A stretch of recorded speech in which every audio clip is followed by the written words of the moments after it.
We're back here on Game Day All-Access. Andy Hayes and Bruce Bornarth, and right now we're joined by the one, the only, the legendary George Khalsa. For those of you that love baseball and basketball, George is my Game of the Week partner on that, my broadcast colleague. And George now has said, listen, it's time for me to build my ego up a little bit. I need to get on this show, Game Day All-Access, and make our viewing audience better and bigger. George, welcome. Well, it's a pleasure to be here, and we've got some great questions from our viewers. Let's start. This one's going to be directed to Mr. Bornarth. I'm Andy. He's Mr. Bornarth. He was just telling you it was coming to me. But you pointed to me, like you can't do that right off the bat. Like you need to point to the guy it's going to. You know, in basketball, there's a thing called a head fake. The head fake to start the broadcast. I like that. That's right. So that was called a head fake. Okay. Okay, this one from @BRHS Class of 218, directed to Mr. Bornarth. Mr. Bornarth, and I should recast this question, but I won't. Who has the best receiving core in 5A? Well, George, I got you back here because Andy's used to getting the first question all the time. So you had to look at him and make sure he understood that he wasn't getting the first answer. Hands down, it's Briarwoods. I don't think there's any question that you can even throw up an argument against that at this point. You start running down a list. Mark Birmingham, Brandon Polk, Tristan Carter, Ryan Ratowski, Riley Cannon. I mean, the list goes on, and there's kids we haven't even heard about yet. Question 2, and this one, Bruce, is going to test Andy's skill at diplomacy. Who will be the best team of these 4? Tuscarora, Briarwoods, Broad Run, or Stonebridge? You're trying to put me on the hot seat right away.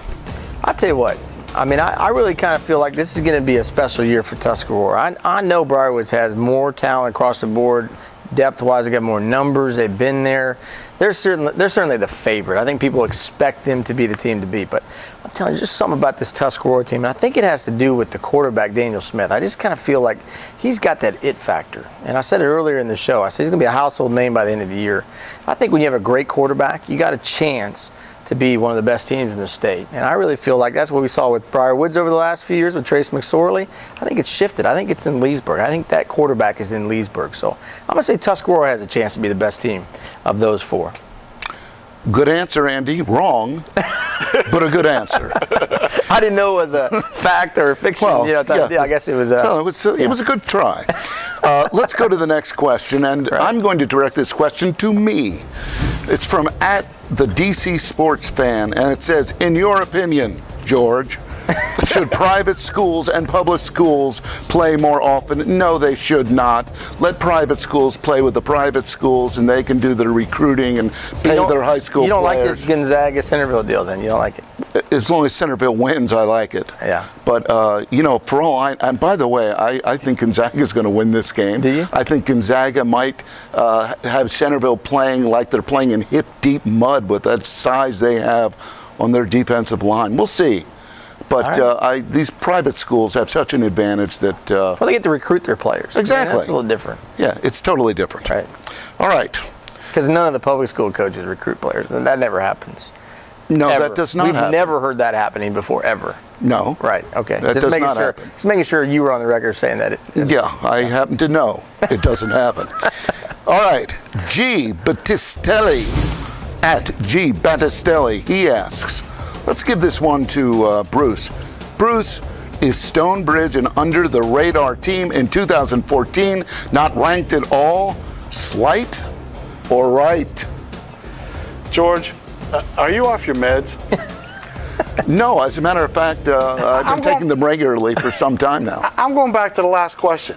How can you not want to see the private schools play the public schools and maybe take a shot at them and you know, chop these private schools down a little peg or two? Get rid of a little bit of the air that's about them. So anyway, enough about that. That was the last question. George was wrong on that one. So George wrong one, Andy wrong one, Bruce 100% right thus far. Is Stonebridge under the radar? Yes, I think they are. You look at what happened to them last year, the way they exited the season.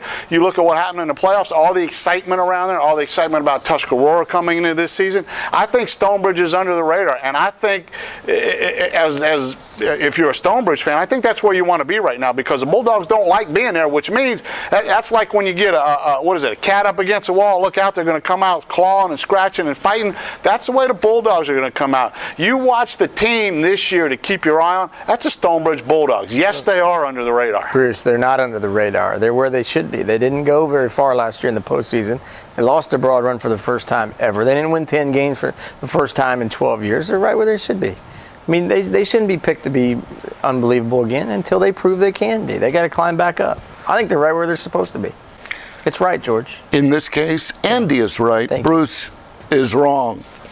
Let's move on. This question from @George Khalsa, and it's who's going to win the Tuscarora-Woodgrove game? And let me tell you something. This week, Woodgrove is going to have the signature victory that they have been looking for a few years in an emotional home game with a big crowd. Woodgrove. So this is your question to yourself. He just answered it. I was just trying to get in on picks of the week. Yeah. All right, let's get back to a real question.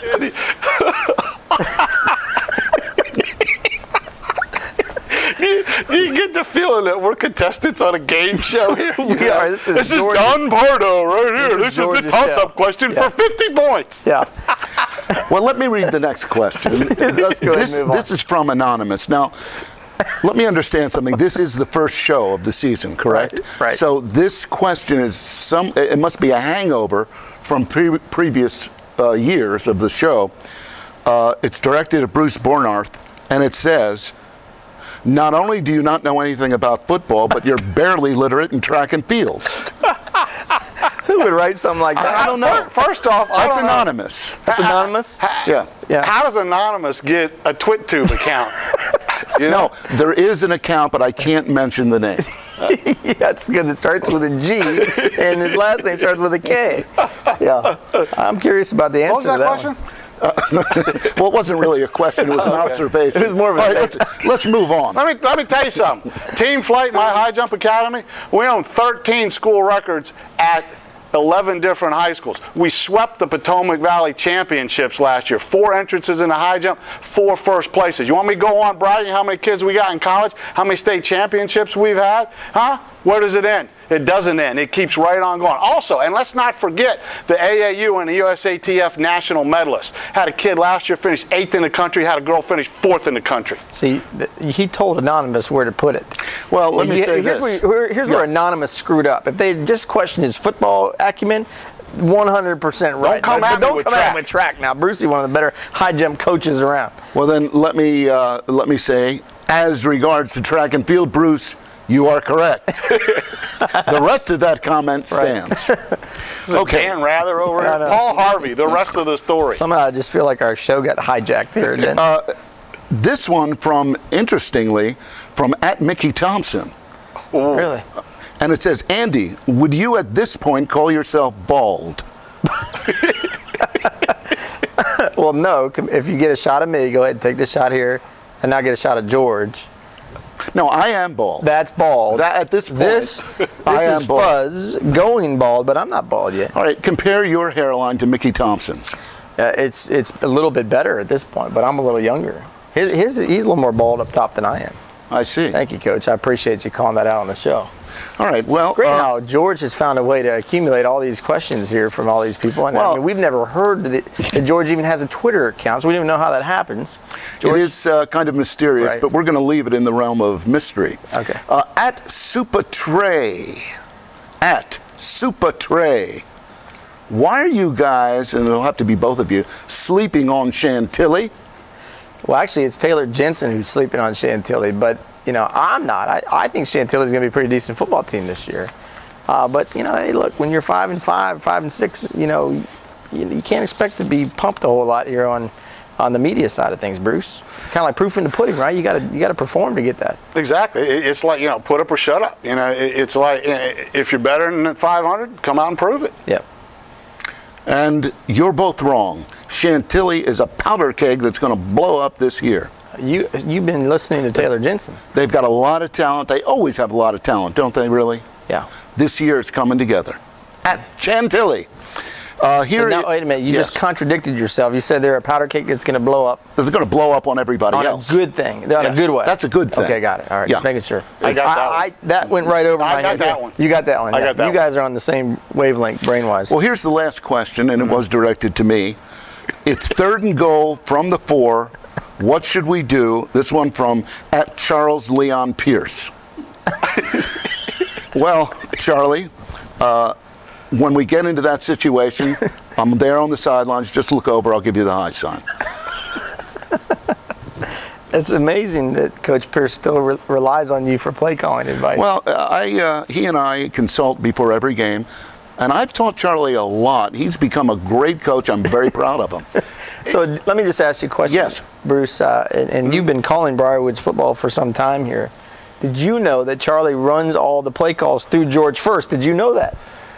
And here I thought Jared DeVelli was making all the play calls on the sidelines. You can go down the other end and talk to Charlie all you want about play calls, because that's not what's happening on the field. George told Unless you see Charlie stomping down that sideline running to Jared to change the play, he's not making a call. George has a very sophisticated signaling system. Yes. So it's 3rd and goal. I mean, you tip your cap. Well, you know what his signaling system says when Briarwoods is playing at home on the sideline? He gets about 3 minutes or so to go in the first half, and it's like, what's for dinner at halftime? What did they cook? Well, let me say this. I'm not going to say that Jared DeVelli's just a pretty face, because he's a good-looking young man. But, you know, he's there. He's a good-looking kid, and we have him there as the offensive coordinator.